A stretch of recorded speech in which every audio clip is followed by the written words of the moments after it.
Kung pamilyar kayo sa inumin na to mga kapango, ito yung tinatawag nila na Ramune. Ito ay isang type ng soda na sikat sa Japan. Ito yung soda na kadalasan na may makikita kayong parang Jolene sa loob ng bote. Na para mabuksan, kailangan mo siyang i-press down para mag-pop siya dun sa may pinaka-Jolene niya. Pero syempre dahil nga sa India na naman ito ay improvised na naman yung paggawa nila. Hindi ito yung official na Ramune.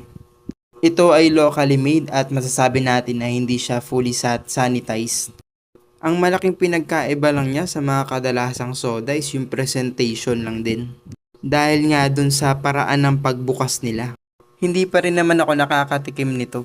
Pero base nga sa mga nabasa ko, isa lang din siyang type ng soda at hindi naman siya alcoholic drinks. Ikaw ba kapango, nakatikim ka na ba nito?